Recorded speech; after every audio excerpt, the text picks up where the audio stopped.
tus ojos.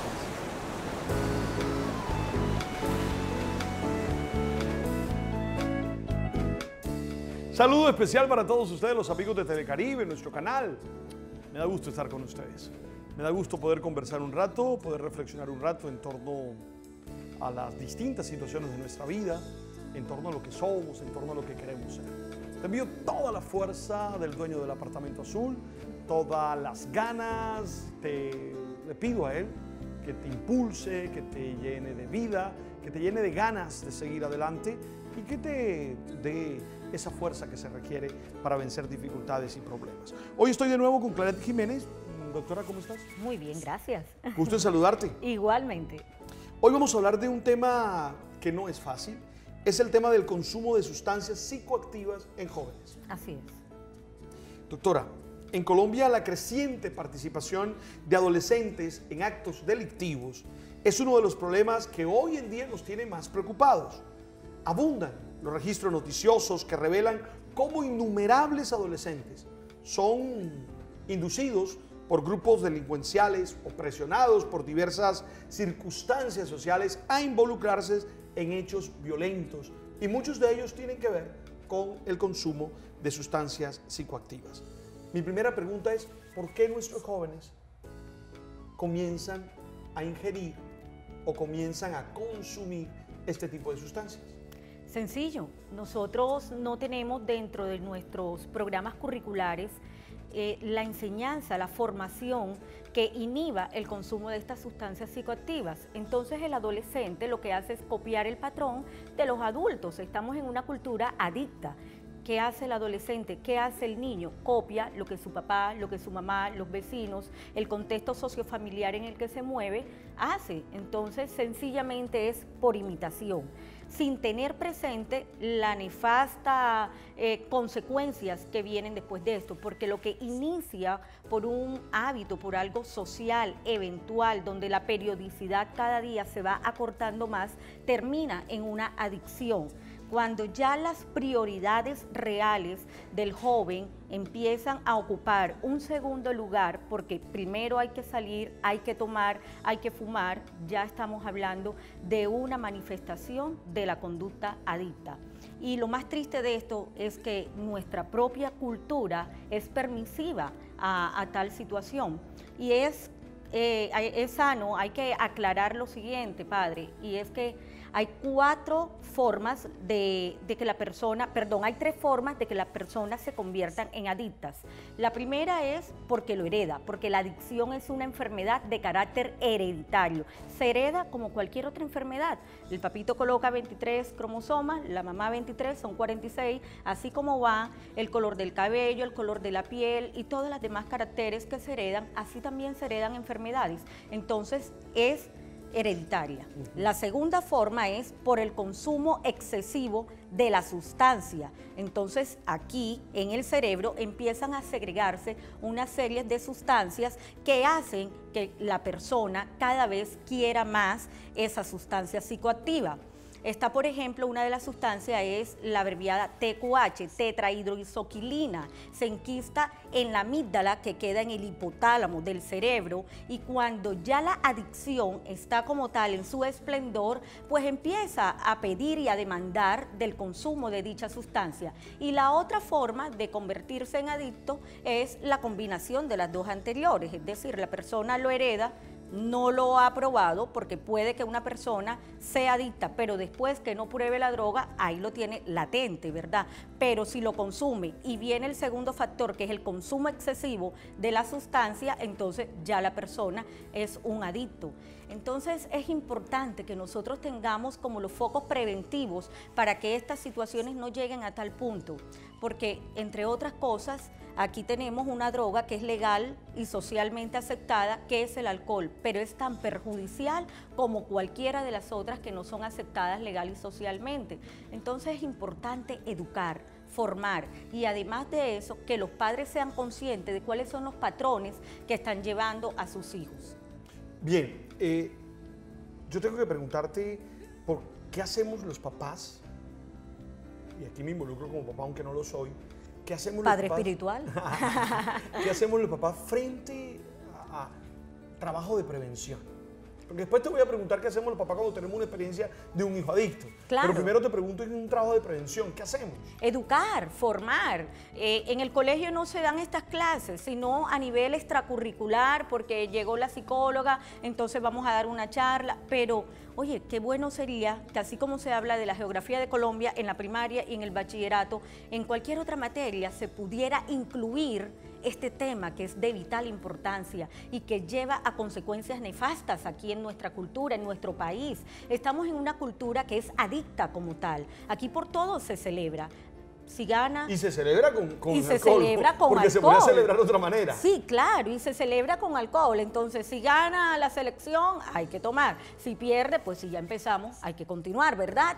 Y por todo se celebra, si hay mudanza, si hay pérdidas, si hay duelo, si es la misa del mes, si es el bautizo, si la primera comunión. Todos los eventos son acompañados con sustancias psicoactivas, hablando de lo que es visible socialmente, porque está el consumo de las otras sustancias que como no son aceptadas legal y socialmente, pues entonces lo hago de manera subrepticia. Entonces es ahí donde nosotros debemos estar como modelos educadores frente a los hijos. Sí, pero cuando tú dices educar, ¿qué me dices? Educar es decirle al niño, mira, ¿sabes qué? Ya tiene 10 años, vamos a dar una clase sobre las sustancias psicoactivas. Las sustancias psicoactivas se clasifican en estimulantes, por ejemplo, como la cocaína. Estimula el sistema nervioso central y por eso es que vemos que las personas que consumen esta droga tienen movimientos involuntarios en los maxilares, en las manos, hacen gestos. El sistema nervioso central inmediatamente ordena estos movimientos que son totalmente involuntarios. Tenemos las sustancias psicoactivas depresoras como el alcohol. Se le llama depresor porque deprime el sistema nervioso central, que después obviamente también causa depresión, pero del trastorno de la depresión es otra cosa. Pero en estos momentos estamos hablando que es clasificada como un depresor porque la persona ya la parte motora, la parte verbal queda totalmente deprimida. Están las drogas, las sustancias mixtas, es un tercer grupo de sustancias psicoactivas. Las sustancias mixtas como la marihuana que tienen más de 100 componentes, tanto en el cultivo como luego en el proceso químico. Y están el cuarto grupo de sustancias psicoactivas que vienen siendo los inhalantes, que son muy usadas por los habitantes de la calle. Pero de todas maneras, Claret, sí, no te preocupes, acá lo tengo. Claret, lo que pasa es que ¿cómo una mamá tiene toda esa información? ¿Cómo un papá tiene toda esa información? El modelo es bien importante. Ajá. Lo que más educa es el modelo. El modelo. El modelo a seguir. Hay que parece. ser congruente. Yo no le puedo decir a mi hija que no tome si me está viendo borracho, si me está viendo a la mamita borracha. No puedo yo invitarle trago a él. La principal fuente educadora es el modelo, sin lugar a dudas. Entonces yo pienso que un padre, una madre que cuida todo lo que es el proceso del compartir socialmente, pero sabe que si el alcohol le hace daño, no debe tomar, porque definitivamente la persona cuando tiene problemas con el consumo de la sustancia piensa que domina la sustancia y no es así. La sustancia domina a la persona por completo. Entonces, una vez que la persona acepte la situación como tal, es importante que ya llegue al punto de la abstinencia, porque nunca va a dejar de ser adicto. La adicción siempre va a estar, pero la forma en que yo puedo ponerle un freno para que la adicción no se me vaya incrementando, porque es una enfermedad progresiva y crónica, es suspender, es la abstinencia como tal. Entonces, si este papito o la mamita tienen problemas con el consumo del alcohol, por ejemplo, no debo tomar, porque lo que va a hacer es presentar shows, escándalos, comportamientos inadecuados, después no recuerda nada. Las lagunas mentales, por ejemplo, las famosas lagunas mentales, son síntomas de adicción. Entonces, no, y se celebra, imagínate, y con la borrachera hice esto, hice lo otro, o no sé cómo me acosté, o no sé cómo llegué, o cómo metí el carro, tremenda irresponsabilidad. Y resulta que ese es el modelo que tu hijo está siguiendo. Un niño me decía en una ocasión que le gustaban las fiestas y que lo que más le gustaba en la fiesta era que el papito era el objeto de burla en las fiestas y que todo el mundo se reía.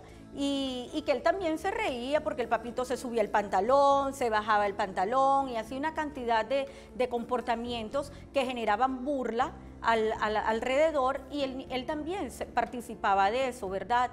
Y luego cuando yo confronto al papá y le explico hasta dónde puede llegar, le digo, ¿tú quieres que tu hijo haga lo mismo? No, jamás y nunca. Ok, entonces inicia por ti. Eres el primer modelo, o sea, tú en estos momentos eres el Superman de tu hijo, así de sencillo. Y tu esposa es la Mujer Maravilla de tu hija. Son los principales educadores. Entonces, lo primero, padre, es el modelo. Y luego, en la forma en que el niño vaya creciendo y de acuerdo a la madurez que el niño tenga, con palabras muy sencillas se le va explicando. Así como se dice, no te dejes tocar de nadie, tienes que avisar, esta parte también necesita ser educada, ser formada, y es de lo que carece nuestra sociedad, de educación frente al consumo de sustancias psicoactivas. Y lo que sí hacemos es promover y estimular mediante toda esta cantidad de sofismas del día a día el consumo de estas sustancias. Bien, estoy pensando en una mamá que descubre que su hijo está consumiendo, digamos que marihuana, que es lo más común hoy en día, o que está consumiendo cualquier otra de las sustancias que llamaste. ¿Qué hace esa mamá? ¿Qué hace ese papá? Diálogo, el diálogo, la confrontación, el poder llegar donde el hijo y decirle, esta es la situación, estas son las consecuencias. Afortunadamente la tecnología hoy en día permite de que no tiene que ir inmediatamente a una consulta y para ver qué hago. No, la mamita puede acercarse, hablarle, dialogar y permitir escuchar a ese hijo, a esa persona que está hablando, que requiere, sí, es cierto, buscar que la persona acepte la situación como tal. Una vez que el joven acepte que efectivamente está consumiendo cualquier tipo de sustancia, o la marihuana, como el ejemplo que usted acaba de mencionar, pues entonces buscar la ayuda profesional. Porque muchas veces el adicto tiene la fuerza de voluntad, pero difícilmente sale adelante sin ayuda terapéutica o ayuda espiritual. Entonces es importante el poderle brindar la alternativa terapéutica o espiritual para que efectivamente pueda salir adelante. Muy bien. Voy a ir al corte a comerciales. Estoy conversando con Claret Jiménez. Estamos hablando de un tema muy importante, el consumo de sustancias psicoactivas en jóvenes. Ya regreso. Tú sabes, tú sabes.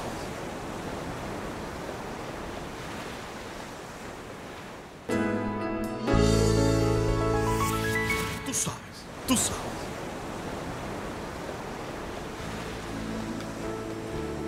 Tranquila, doctora, que se le ve bien el cabello, no se preocupe. Se lo aseguro, doctora. Oiga, bueno, entonces es importante, lo primero es confrontar, conversar, dialogar. De todas maneras no es fácil. No es nada fácil. Primero es un proceso de adicción y no se quita simplemente con voluntad. No, claro. Se necesitan muchas otras cosas. Así es. Segundo, muchas veces no aceptan. Así es. Tercero, comienzan a tener comportamientos agresivos o comportamientos que van en contra de la autoridad. Entonces ya no aceptan los horarios, desafían. Ahí se hace muy compleja la situación. No, totalmente. El primer punto es la aceptación. Cuando el joven no acepta como tal la enfermedad y quiere seguir consumiendo, la situación es bastante caótica. Se han visto casos de personas que han estado en centros de rehabilitación por un periodo muy largo, pero una vez que sale, vuelven a buscar el mismo círculo social de consumo y esto sí es bastante nefasto. O sea, no podemos trabajar muy asertivamente cuando no hay fuerza de voluntad de la persona que está bajo el consumo de la sustancia. Es importante entonces en terapia trabajar, estimular esta fuerza de voluntad que muchas veces en medio del proceso terapéutico flaquea. Por eso hay recaídas, pero en medio de la recaída hay que seguir fortaleciendo y estimulando como tal. Y cuando hay un adicto en la familia está enferma. La familia se enferma, los miembros de la familia generan disfunciones como tal. Por ejemplo, está el hermano del adicto que puede competir porque al hermano le están pagando un tratamiento y nosotros estamos dejando de ir a vacaciones por el tratamiento de mi hermano.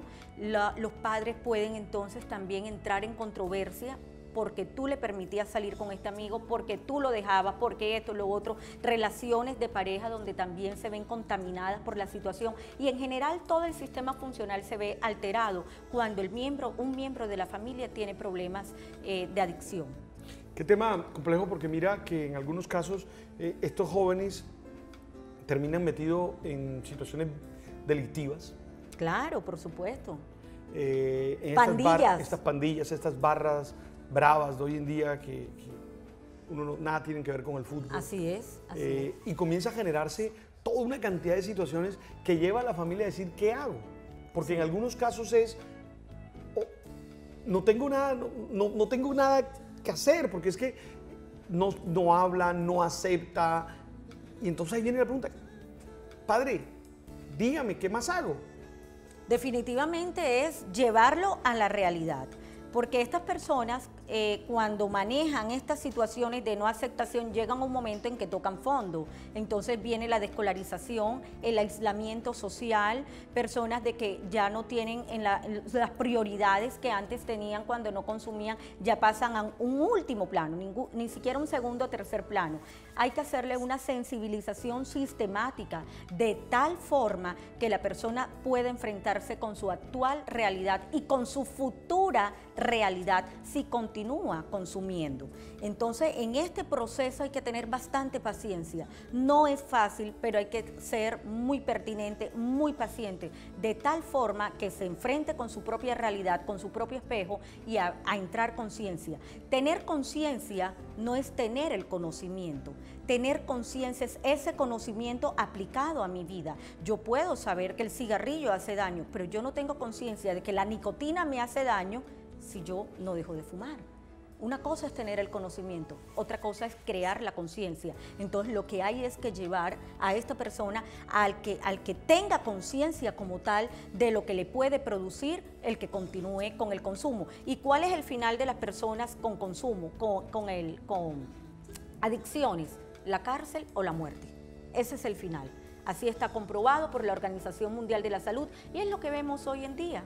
Entonces, desafortunadamente, hay veces que las herramientas que las personas utilizan para ayudar no son las mejores. El juzgar, el criticar, el burlarse. Y esto lo que hace es incrementar como tal el consumo. Hay que ser asertivo y si definitivamente ya busqué en internet el primer paso, pero una cosa es internet, pero no soy terapeuta, no tengo las herramientas, no tengo la paciencia. Además me pongo a llorar cuando estoy hablando porque soy el papá, soy la mamá y obviamente los afectos se mueven. Tengo que buscar la ayuda, porque no es con el canto lento es la cantaleta, ahí no va a dejar jamás de consumir.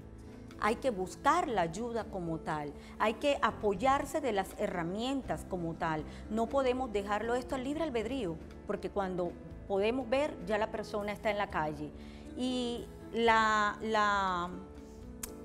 se me va el nombre, el nivel en el que una persona puede llegar a tocar fondo es diferente al de otra persona. Una persona puede durar 2 años, 3 años, 5 años, 10 años y toca fondo. Queda desempleado, pierde la familia, pierde los hijos. Otra persona puede durar 6 meses. ¿Por qué? Porque la psiquis es totalmente diferente. Claro. Entonces el proceso crónico y progresivo de cada persona es totalmente diferente al de otra persona. ¿Cómo no permitimos que nos pase con ese miembro de la familia lo que pasa como cuando uno jala un hilo? Hay veces que uno jala el hilo y se trae toda la tela, se rompe todo. ¿Cómo permitimos que ese hijo adicto no sea el hilo que desbarate esa familia? Definitivamente, por eso hay que tener mucha sabiduría. No es, como estaba yo mencionando ahorita, padre, no es con gritos, no es con agresividad, porque otro punto es, si el hijo está consumiendo, el hermano lo sabe, y si el hermano empieza a consumir y los padres no lo saben, aquí estamos viendo una conducta ya tremenda dentro de este sistema familiar. Y si ya este caso es descubierto, hay que actuar con mucha sabiduría. Los padres que nos están viendo ahora mismo, no es con gritos, no es con agresividad, Pegar no corrige, agredir no corrige. Hay que buscar la asertividad, hay que buscar la ayuda profesional.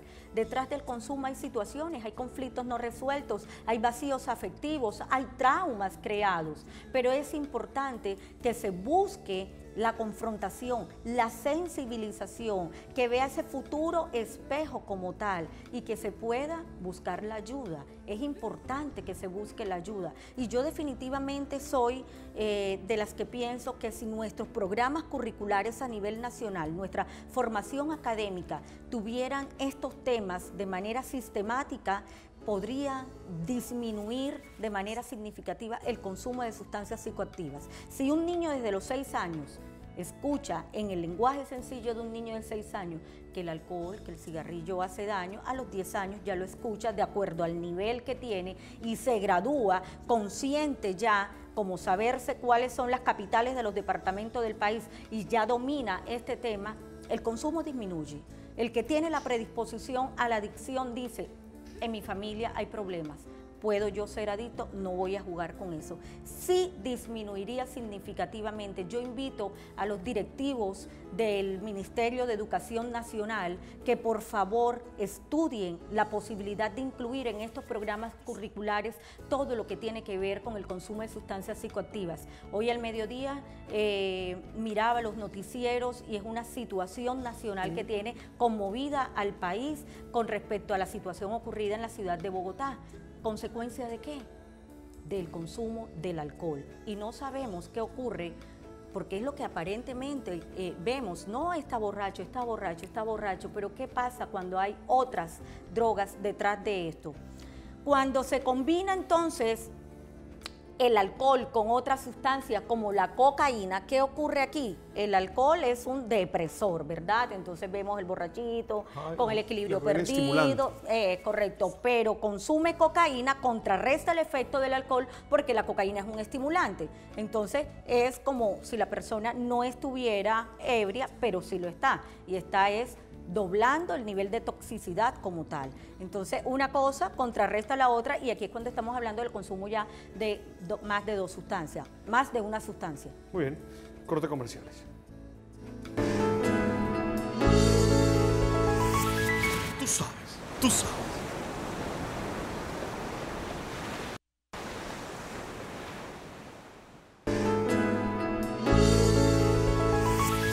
Tú sabes, tú sabes.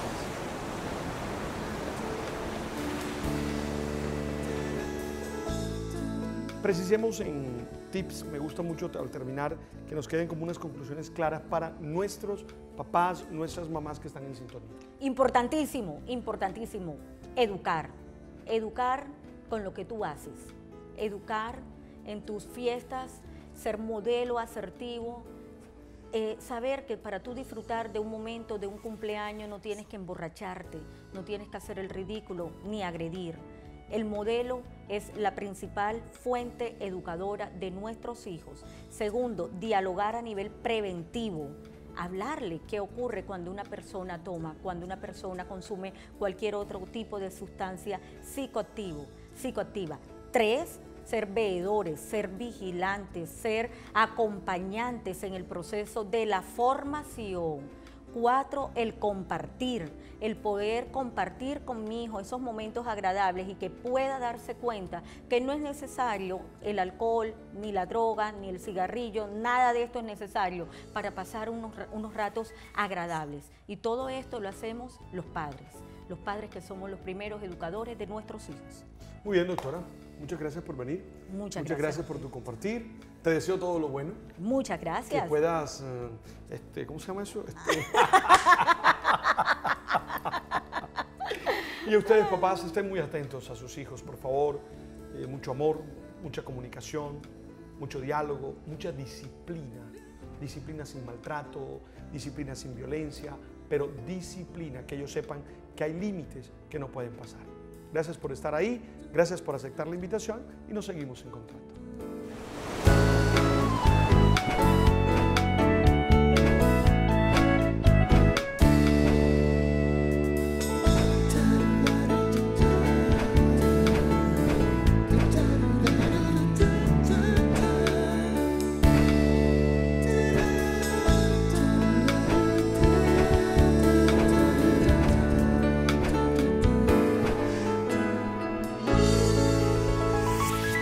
sabes, tú sabes.